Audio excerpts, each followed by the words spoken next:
down to the basics. So first of all, incorporating the interval training like a Tuesday sessions, like lots of the guys here have done. What the main focus really for you guys is to make sure you get in sessions at 5k pace, interval sessions that are quicker and slightly faster at least than LTP, which is of course your lactate threshold pace, the pace that you can hold on a maximum 60-minute effort.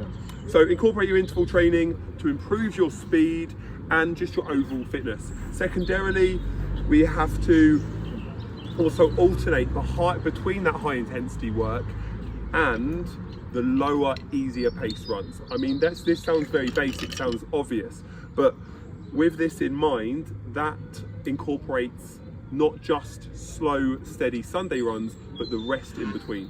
So that's all key. Guys, if you have any questions, I will throw them in at the end, and that's all good. The Sunday run.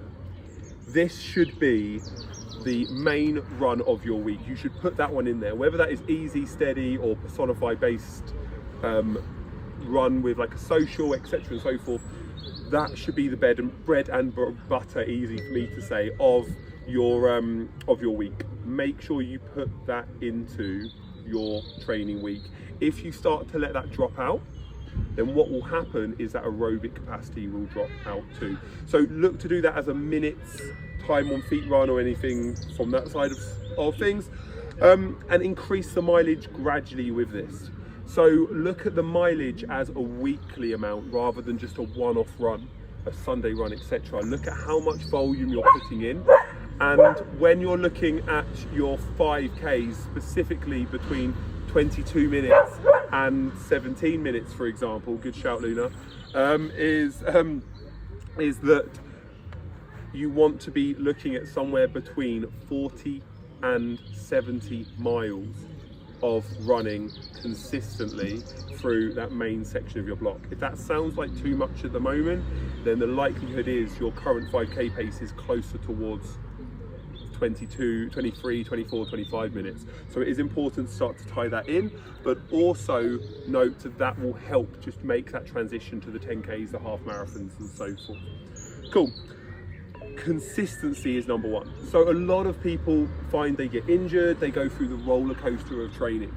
So it is important that you get your mobility in and you also effectively rest. So if you're doing Tuesday, Thursday, Saturday speed sessions with a Sunday long run, really focusing on your 5Ks, your 10Ks, your marathon stuff, then ensure you also get really clear rest days in between. Cool, and the last couple of points, strength training.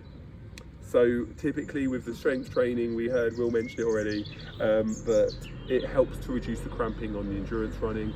It helps allow you to increase your speed, and that alongside those flexibility exercises will help deal with the demand of the training that you need to do to fit in to allow you to get faster across those.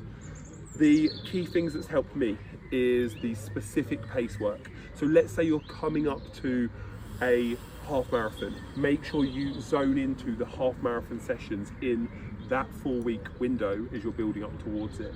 So by fine-tuning the specific training for the upcoming target race, it's going to allow your body to be ready for the impact and the demands of that race, but also to allow you to be used to what pace to start off at. And that is essential. When you have target races, make sure that the target events are coming around it. We do that in Personify anyway. And as you know, like that is basically the Personify setup.